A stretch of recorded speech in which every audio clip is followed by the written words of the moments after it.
الحمد للہ رب العالمین نحمده ونصلی علی رسوله الکریم اما بعد فاعوذ باللہ من الشیطان الرجیم بسم اللہ الرحمن الرحیم محمد رسول اللہ والذین معه اشداء علی الکفار رحماء بینہم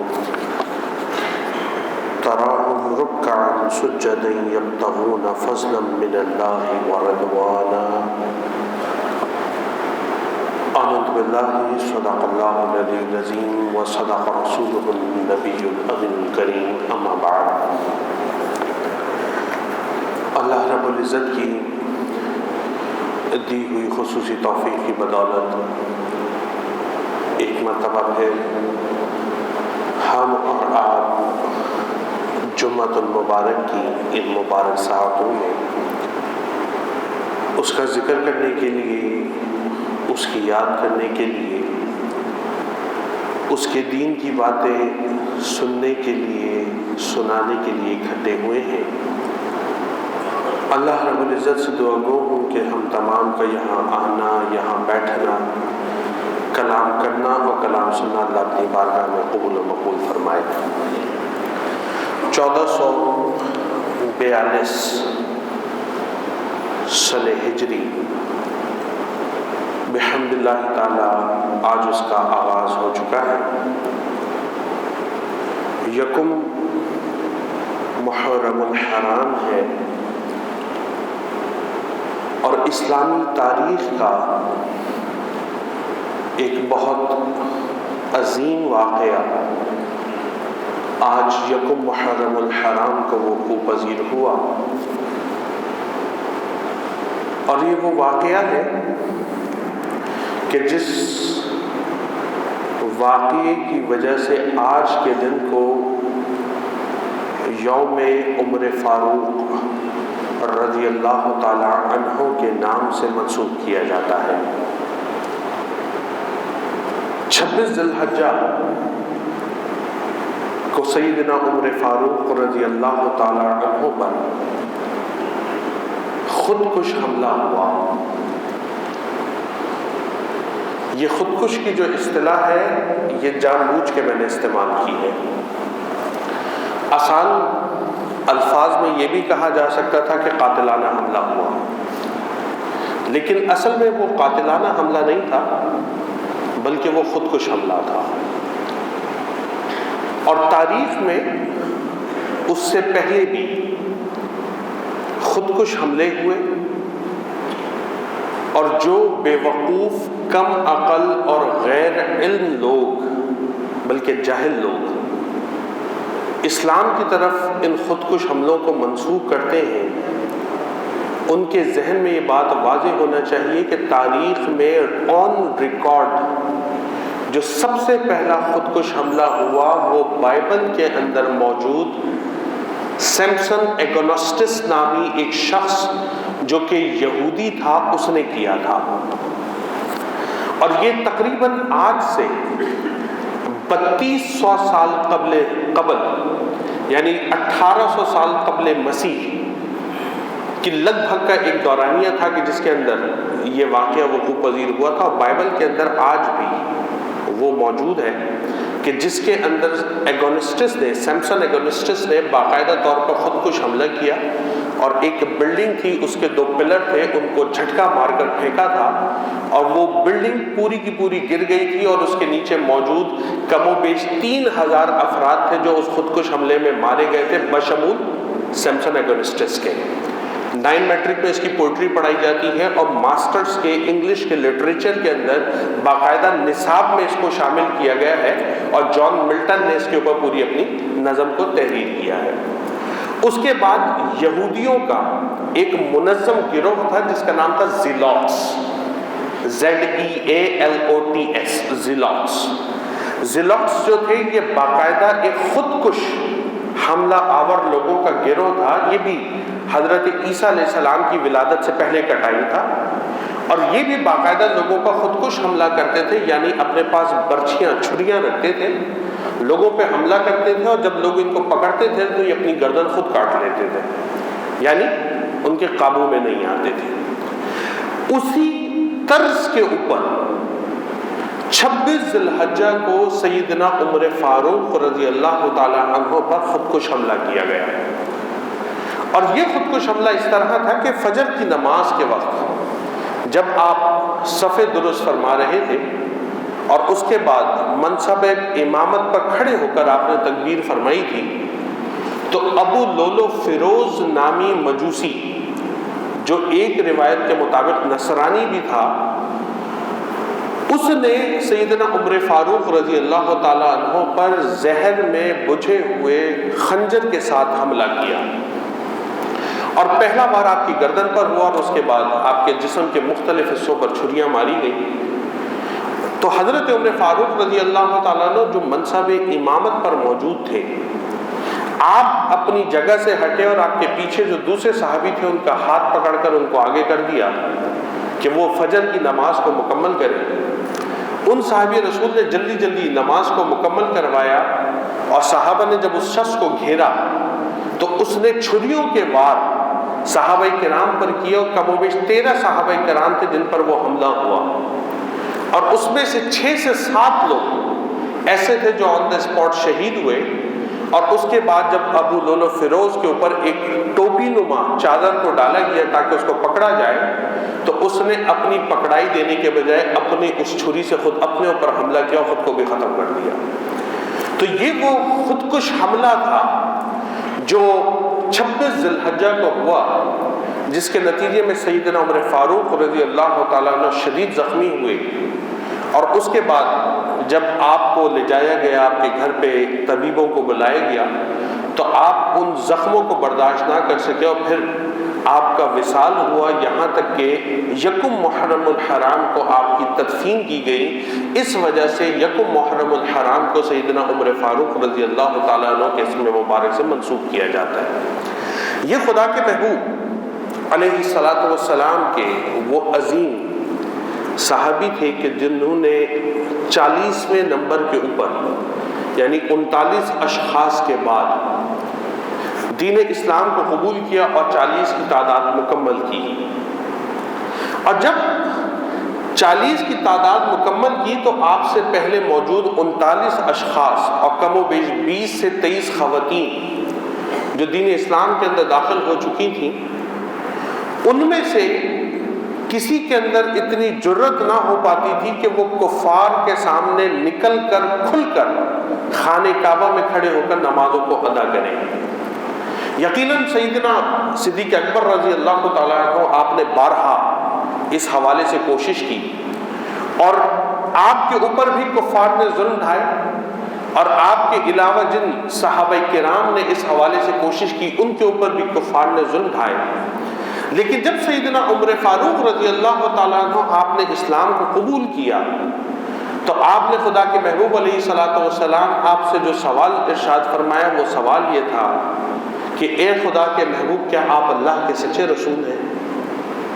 نبی علیہ الصلوۃ والسلام آپ نے یہ بات سنی تو فرمایا کہ عمر تمہیں شک ہے؟ فرمایا نہیں خدا کے رسول، میں پوچھتا ہوں۔ فرمایا ہاں عمر، میں اللہ کا سچا نبی ہوں۔ کہا کیا آپ کا پیغام سچا ہے؟ کہا عمر تمہیں شک ہے؟ کہا خدا کے محبوب شک نہیں، پوچھ رہا ہوں۔ فرمایا ہاں میرا پیغام اللہ کا دین سچا ہے۔ تو حضرت عمر رضی اللہ تعالیٰ عنہ تیسرا سوال پوچھا، کیا ہمارا رب سچا ہے؟ فرمایا عمر تمہیں شک ہے؟ فرمایا خدا کے محبوب شک نہیں، پوچھتا ہوں۔ فرمایا ہاں عمر ہمارا رب سچا ہے۔ تو حضرت عمر رضی اللہ تعالیٰ عنہ آپ نے فرمایا خدا کے رسول، جب آپ سچے ہیں، آپ کا پیغام سچا ہے، ہمارا رب سچا ہے، تو ہم پھر چھپ کر عبادت کیوں کرتے ہیں؟ نبی علیہ الصلوۃ والسلام آپ نے بات سنی تو سن کے فرمایا عمر، ابھی اللہ نے ہمیں قوت نہیں دی، جب اللہ ہمیں قوت دے گا تو ہم کھل کر دین اسلام کی تبلیغ کریں گے، دین کا کام کریں گے اور عبادات کریں گے۔ تو سیدنا عمر فاروق رضی اللہ تعالیٰ عنہ آپ نے ارشاد فرمایا اللہ کے رسول، آپ کے رب نے آج آپ کو قوت عطا فرما دی ہے۔ اور اس کے بعد آپ نے ارشاد فرمایا خدا کے محبوب اب ہم چھپ کر عبادت نہیں کریں گے بلکہ خانہ کعبہ میں عبادت کریں گے۔ یہ کہہ کر آپ کھڑے ہوئے، ہاتھ میں تلوار اٹھائی، آپ کے پیچھے صحابہ کرام کی ایک جماعت چلنے لگی۔ ایک صف کی امامت آپ فرما رہے تھے، دوسری صف کی امامت حضرت حمزہ رضی اللہ تعالیٰ عنہ آپ فرما رہے تھے۔ دونوں کے ہاتھوں میں ننگی تلواریں تھیں۔ رسول پاک صلی اللہ علیہ وسلم آپ کے درمیان چلتے ہوئے آگے بڑھ رہے تھے، اور پہلی مرتبہ مسلمانوں نے باجماعت خانہ کعبہ کے اندر نماز کو ادا فرمایا تھا۔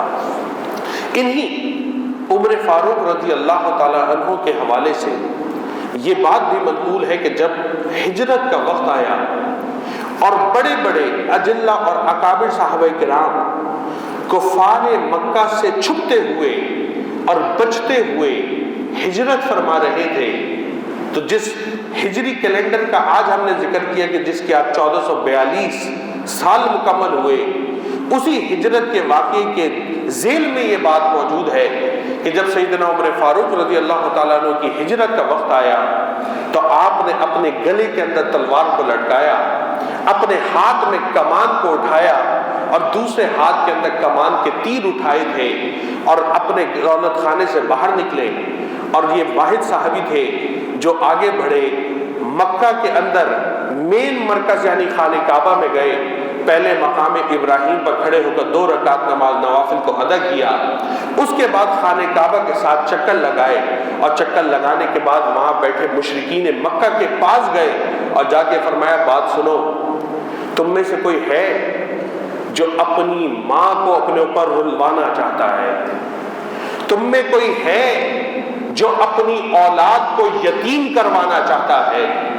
تم میں کوئی ہے جو اپنی بیوی کو آج کے دن بیوہ کروانا چاہتا ہے؟ اگر ہے تو آئے، عمر فاروق کے سامنے کھڑا ہو۔ عمر آج یہاں سے ہجرت کر کے یثرب کی طرف جا رہا ہے، اللہ کے حکم کو پورا کر رہا ہے۔ پورے مکہ کے اندر کسی مائیں کے لال میں ہمت نہیں تھی کہ سیدنا عمر فاروق رضی اللہ تعالیٰ عنہ آپ کے سامنے کھڑا ہوتا اور آپ کو روکتا۔ اور نہ صرف انسانوں کے اندر یہ کیفیت تھی بلکہ رسول اللہ صلی اللہ علیہ وسلم کی حدیث گواہ ہے کہ نبی علیہ الصلوۃ والسلام آپ نے ارشاد فرمایا میرا عمر تو وہ ہے کہ جس گلی سے عمر گزر جائے اس گلی کو شیطان بھی چھوڑ دیا کرتا ہے۔ تو سیدنا عمر فاروق رضی اللہ تعالیٰ عنہ آپ کے بے شمار فضائل اور بے شمار مناقب کتب حدیث کے اندر موجود ہیں، لیکن آج کی نشست کے حوالے سے ایک مختصر واقعہ عرض کر کے اپنی گفتگو کو سمیٹیں گے۔ سیدنا عمر فاروق رضی اللہ تعالیٰ عنہ جوانی میں جب آپ نے دین اسلام کو قبول نہیں کیا تھا، اسلام کا ایسا چرچا بھی نہیں ہوا تھا، شام کے ایک تجارتی سفر کے اوپر آپ موجود تھے کہ اس تجارتی سفر کے اندر جب واپس آنے لگے تو آپ کو کوئی کام ایسا پڑا جس کی وجہ سے آپ کو اپنے قافلے سے الگ ہونا پڑا۔ تاریخ کی امہات الکتب کے اندر ابن عساکر نے بھی اس واقعے کو نقل کیا، علامہ جلال الدین سیوطی علیہ رحمہ آپ نے بھی نقل کیا، فرماتے کہ سیدنا عمر فاروق رضی اللہ تعالیٰ عنہ نے اپنے قافلے والوں سے یہ بات کہی کہ آپ اپنے سفر کو جاری رکھیں، میں پیچھے اپنا کام مکمل کر کے آپ کو جلد جوائن کر لیتا ہوں۔ آپ واپس چلے گئے، قافلہ آگے بڑھ گیا۔ جب آپ شام کے علاقے میں دوبارہ پہنچے تو آپ تنہا تھے۔ وہاں پر ایک بڑا طاقتور شخص تھا، اس نے آپ کو پکڑا اور پکڑ کر غلام بنانے کی کوشش کی۔ جب غلام بنانے کی کوشش کی تو آپ کا اس سے جھگڑا ہوا، اور اس جھگڑے کے اندر جب آپ نے اس شخص کو مارا اور وہ آپ کے پیچھے بھاگا تو آپ وہاں سے بھاگ نکلے۔ آپ جب وہاں سے بھاگے تو کتب تاریخ میں یہ بات منقول ہے کہ کم و بیش ایک رات اور ایک دن 24 گھنٹے آپ ایسے رستوں پہ چلتے رہے کہ جن رستوں کا آپ کو خود کو علم نہیں تھا، جان بچا کر بھاگے تھے۔ بالآخر صبح جب ہوئی تو آپ ایک کلیسا کے دروازے پر پہنچے، اور کلیسا کے باہر جا کر بیٹھ کر سانس لینے لگے تو وہاں پر جو عیسائی راہب موجود تھا وہ آیا۔ اس نے حضرت سیدنا عمر فاروق رضی اللہ تعالیٰ عنہ کو اوپر سے نیچے تک دیکھا، اور دیکھ کر آپ کے بارے میں دریافت کیا کہ کہاں سے آئے ہو۔ آپ نے اپنا تعارف کروایا۔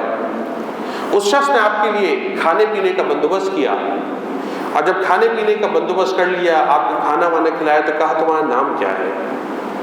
کہا نام عمر بن خطاب ہے۔ کہ ٹھیک ہے. اندر گیا، باہر آیا، ہاتھ میں ایک قلم تھا اور ایک کاغذ تھا. کیا اس کے اوپر ایک تحریر لکھ دو، اور وہ تحریر سادہ سی یہ لکھ دو کہ جب میں اس علاقے کا حکمران بنوں گا تو اس کلیسا کی تمام ذمہ داری میرے حوالے ہوگی، یعنی اس راہب کے حوالے ہوگی، میں اس سے اس جگہ کو چھینوں گا نہیں. حضرت عمر فاروق رضی اللہ تعالیٰ نے یہ بات سنی تو سن کر فرمایا کہ تم کیسی احمقانہ بات کہہ رہے ہو کہ ایک تو تم نے میرے اوپر احسان کیا اور اب تم عجیب و غریب باتیں مجھ سے کہہ رہے ہو. اس نے کہا دیکھو دنیا جانتی ہے مجھ سے بڑا عیسائیوں کا راہب اس وقت کوئی بھی نہیں ہے. مجھے پتا ہے کہ تم وہ شخص ہو جو بحیثیت حکمران کے یہاں پر غالب آؤ گے، اور یہ سارا علاقہ تمہارے زیر نگرانی ہوگا. میں تم سے فقط اتنا چاہتا ہوں کہ تم تحریر لکھ کر دے دو، مجھ سے کلیسا نہیں چھینو گے. جب آپ نے مزید حجت کی تو اس نے کہا دیکھو تمہارا تو کوئی نقصان نہیں ہے، اگر تم وہ آدمی نہیں ہو تو تمہارا نقصان نہیں ہوگا، اور اگر تم وہی آدمی ہو تو میرا کام ہو جائے گا. آپ اس کے کیونکہ احسان تلے تھے، آپ نے وہ عبارت لکھ کر دے دی. زندگی گزرتی رہی، وقت گزرتا رہا، یہاں تک کہ وہ وقت آیا کہ جب سیدنا عمر فاروق رضی اللہ تعالیٰ عنہ کا دور خلافت آیا اور آپ شام کے اسی علاقے میں بحیثیت فاتح کے پہنچے. جب اس کلیسا کے پاس پہنچے تو دیکھا وہاں پہ وہی راہب کھڑا ہوا ہے جو اب عمر کے آخری حصے میں تھا، اور اس کے ہاتھ میں وہی تحریر تھی جو سیدنا عمر فاروق رضی اللہ تعالیٰ عنہ نے اس کو لکھ کر دی تھی. حضرت زید رضی اللہ تعالیٰ عنہ فرماتے میں وہاں موجود تھا. اس شخص نے کہا عمر اپنے وعدے کو پورا کرو. آپ نے فرمایا کون سا وعدہ؟ کہا وہ تم نے لکھ کر دیا تھا نا کہ جب میں ادھر کا حکمران بنوں گا تو یہ کلیسا تم سے نہیں چھینوں گا. یہ وہ تحریر ہے جو تم نے لکھ کر دی تھی. حضرت عمر رضی اللہ تعالیٰ عنہ پورا واقعہ آپ کے ذہن میں آیا.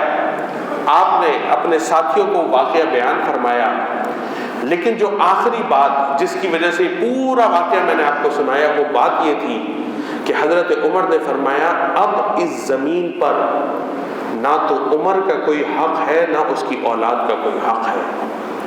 اب اس کا فیصلہ ویسے ہی ہوگا جیسے اللہ کے رسول کے دین نے بیان فرمایا ہے. میرے بھائی، میرے دوست، بظاہر بہت معمولی سی بات ہے، لیکن آن دا ادر ہینڈ اگر آپ دیکھیں میرے اور آپ کی طرح کا کوئی شخص ہو، اس کو اگر امور خلافت مل جائے، چاہے وہ کوئی سیاسی عہدہ ہو، وہ سماجی عہدہ ہو، وہ مذہبی عہدہ ہو، یا کسی بھی ادارے کی سربراہی کا عہدہ مل جائے، ہم اس میں موجود مال کو اپنا ذاتی مال سمجھتے ہیں. ہم اس میں موجود تمام اشیاء کو اپنی ذاتی ملکیت سمجھتے ہیں.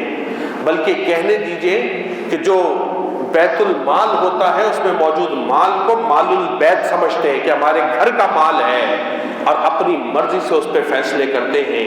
حالانکہ سیدنا عمر فاروق رضی اللہ تعالیٰ عنہ کی سیرت ہمیں یہ سمجھاتی ہے کہ اگر تمہارے پاس اقتدار آ جائے، اگر تمہارے پاس حکمرانی آ جائے، تمہارے پاس کسی مقام کی سربراہی آ جائے، کسی ادارے کا کوئی عہدہ آ جائے، تو وہ ادارہ تمہارے باپ کا یا ذاتی ملکیت نہیں بن جاتا، بلکہ وہ اللہ کی طرف سے ایک امانت ہوتی ہے جو تم کو دی جا رہی ہوتی ہے، اور تم پر یہ لازم ہوتا ہے کہ اس امانت کو اسی طرح سے ادا کرو جس طرح سے اللہ اور اس کے رسول نے بیان فرمایا ہے. اور اگر اس طرح سے ادائیگی ہوگی تو تم امانت دار ہو، اور اگر تم نے اس عہدے کے اندر بیٹھ کر کوئی خیانت کی تو عند اللہ روز محضر تمہاری پکڑ کی جائے گی اور تم عند اللہ مسئول ٹھہرائے جاؤ گے. حضرت عمر رضی اللہ تعالیٰ عنہ جن کی اتنی بڑی خلافت تھی کہ تاریخ کے اندر لکھا گیا ہے کہ کئی لاکھ کلومیٹرز کے اوپر آپ نے حکمرانی فرمائی، اور کم و بیش 3 بر اعظموں تک آپ کا حکم نامہ چلا کرتا تھا.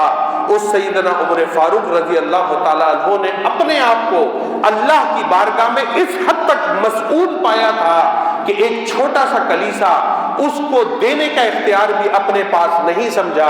فرمایا اس کا فیصلہ ویسے ہی ہوگا جیسے اللہ اور اس کے رسول نے بیان فرما دیا ہے. اپنی زندگی کے ہر شعبے میں اس بات کا مشاہدہ کرنا چاہیے کہ جن چیزوں میں اللہ نے مجھے اور آپ کو اختیار دیا ہے، یہ اختیار اللہ کی طرف سے امانت ہے جو مجھے اور آپ کو سونپی جاتی ہے، اور اس امانت کا حق یہ ہے کہ ہم اس کو اسی طرح ادا کریں جس طرح سیدنا عمر فاروق رضی اللہ تعالیٰ عنہ نے ادا کر کے دکھایا ہے۔ اللہ رب العزت سے دعا ہے ہم تمام کو نبی علیہ الصلوۃ والسلام کے صحابہ کرام کی اسی سیرت کے اوپر عمل پیرا ہونے کی توفیق مرحمت فرمائے، اور اپنی زندگیوں کو ان صحابہ کرام کی زندگی کی روشنیوں میں گزارنے کی توفیق مرحمت فرمائے۔ وآخر دعوانا ان الحمد للہ رب العالمین۔